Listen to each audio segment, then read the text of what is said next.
guys. Yummy yummy guys.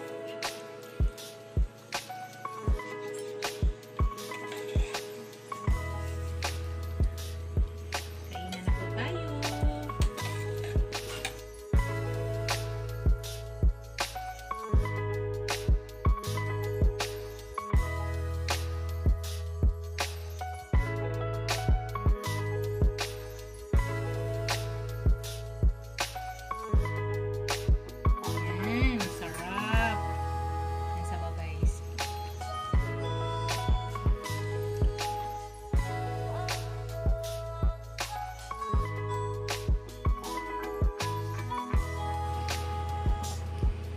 Yan lang po.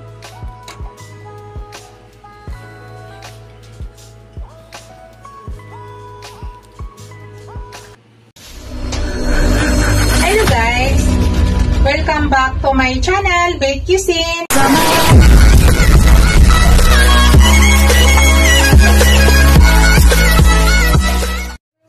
Hello guys! Today's video guys, I want to share with you. Magluluto ako ng sinigang na maya-maya na isda. Yan po yung ating maya-maya guys. 1 kilo po yan mahigit guys. Parta, laman po siya pa, nasa gitna at saka banda buntot. Yun po yung banda buntot at saka banda gitna po yan. So, isigang natin guys. Ang unang gagawin ko, hatiin ko siya guys kasi malaki masyado. Hatiin ko. Medyo maano yung buto. Medyo matibay ang buto nito guys. Kita ko sa inyo guys. Tapos, isisigang po natin guys. Sarap nito guys. At bawal muna ako magkarne guys kasi medyo mataas ang BP ko. Mataas ang BP ko guys. Fish muna tayo. Maraming kamatis to guys. Nakaraan nakita nyo, di ba? Luto ako nito. Ginawa kong niluto ko sa kamatis. Ayan guys, ang buntot.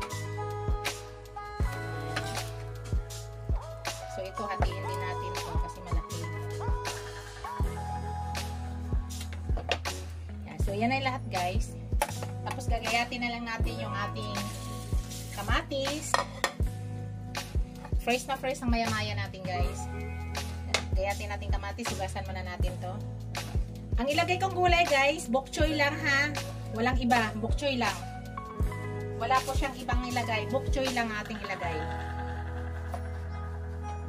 Tapos maraming kamatis. 5 pirasong kamatis guys. Ang malalaki. Kaya yan na naman. Sorry guys ha. May bulilit talagang sumasali yan lagi guys. Every time ako'y nag-vlog talaga guys. Lagi yan extra po lagi yan.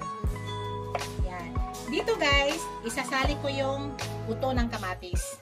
Pero it's up to you guys. Kung ayaw nyo isali, nasa inyo po yan. Sa akin, isasali ko po ngayon. Gawin ko siyang sigang eh.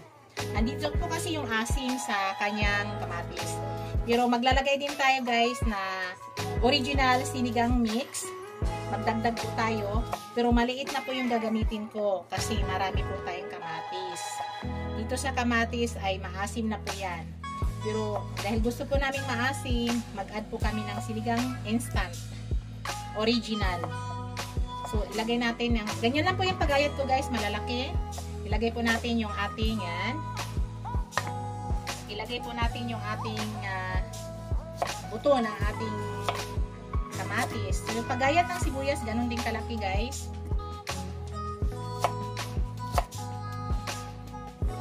Tapos siling haba. Yan. Tapos bok choy, nakita nyo guys. Yan, bok choy yan, bok choy. So start na po tayo guys. Lutuin na po natin. Hello guys, ayan, nag-init na po ako ng kaldero guys. Ang ginagawa ko guys ay ginigisa ko po kamatis at saka sibuyas. Ayan, tapos maglagay lang tayo ng konting oil lang guys ha. Para magisa lang natin yung ating sibuyas. Tsaka kamatis. So una guys, yun, igisa ko yung ating sibuyas. Malaking pagka-slice guys ng ating sibuyas. Nasa ino ko yan. So ilagay ko yung kamatis. So nilagay ko po yung kanyang buto. Kasi gusto kong maasim.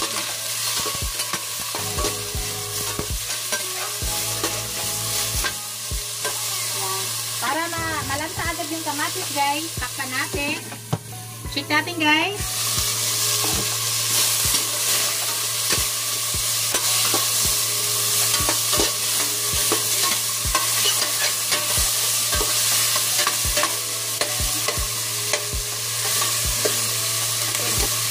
natin lagyan ng tubig guys, kailangan maluto talaga muna yung kamatis.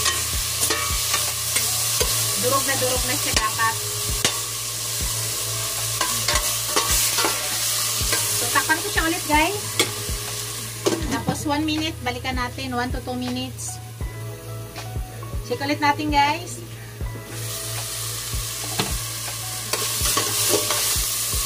So, yan. Kita nyo guys, ang bilis lang malanta pag nakapagay. Pag hindi ko dinakpan, matagal guys.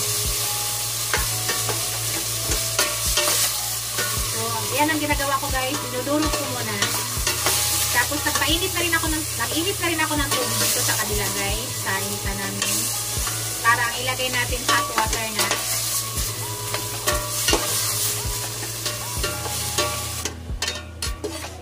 Yan guys oh. Pakita ka lang. Mausok kasi. Yan. Durog na siya. Yan yung gusto ko guys. Durog na siya. Yan. Mabilis na madurog pag tinakpan. Yan. Yan guys. Pwede na tayo maglagay ng water dyan. Ito. Nagpainit po ako ng tubig. Maglagay na tayo. Nasa inyo kung ano kadami. Yan.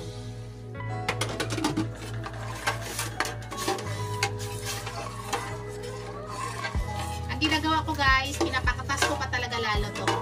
So add tayo ng water guys kasi maraming fish natin. 1 kilo mahigit yan. So yan.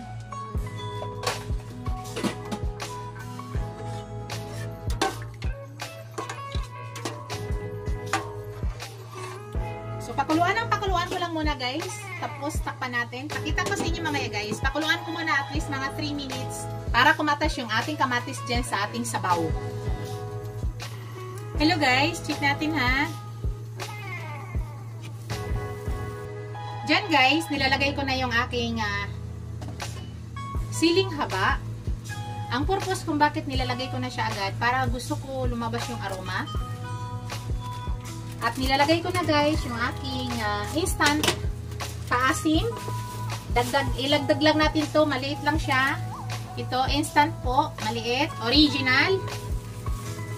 Nasa inyo guys kung anong ilalagay nyo. Pwede rin kayo maglagay ng kalamansi, lemon. Nasa inyo po. Pero sa akin, yan ang ginamit ko. Dagdag lang po yan sa kamatis na nilagay ko. Dahil marami na po tayong kamatis na nilagay. So, maasim na po yun guys. So, dinagdag ko lang. Kung nakita ba yung video ko kasi masyado mausok. So, ngayon guys, ilagay ko na yung aking fish. Yan, ilagay na natin yan. 1 kilo mahigit yan guys. Lutuin na po natin. Yan, buntot. Masarap yan.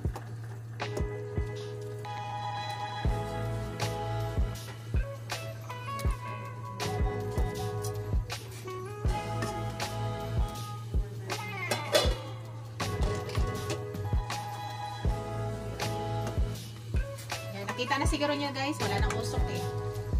Kanina grabing usok. Kasi nga steamless to. Ganun talaga mausok. Nakita niyo yung sabaw guys, yan po yung gusto ko.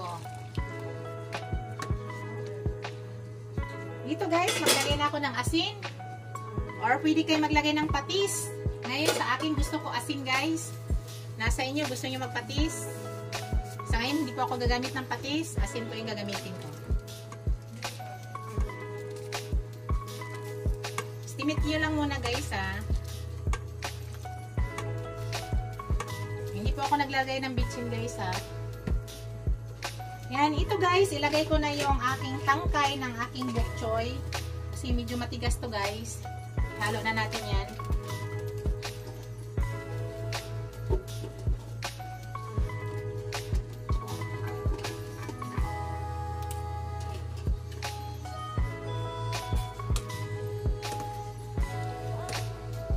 Tayo nyo guys, kung gusto nyo pa mag-add ng tubig, nasa inyo po. Pero para sa akin, enough na po yan.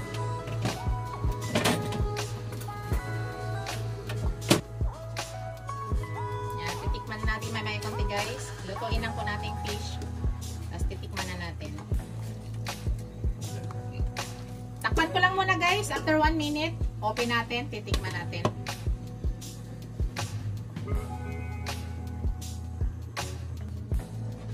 Yan guys. Check natin ulit guys.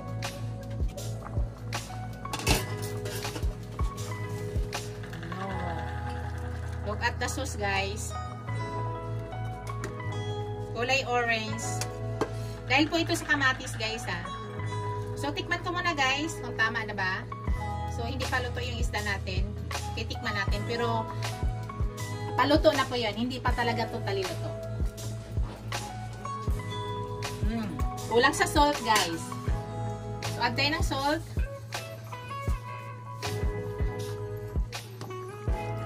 Mas maganda kung nag-add tayo ng salt kaysa sumubra na tayo agad.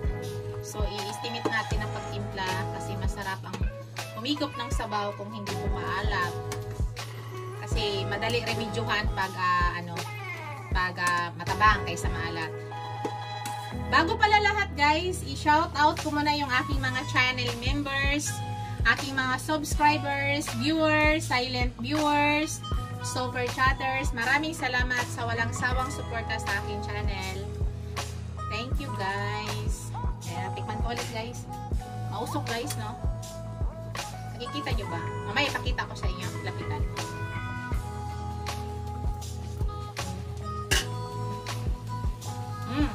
Okay ng lasa, guys. Lutuin lang muna natin yung fish talaga, guys, ha? Ilalagay na natin yung ating naiwang gulay, guys. Yung ating bok choy na dahon. Paglagay niyan, guys, saglit na saglit lang, luto na siya agad. Nasa inyo, guys, kung anong gusto niyo yung gulay na ilagay. Sa akin, paborito namin bok choy.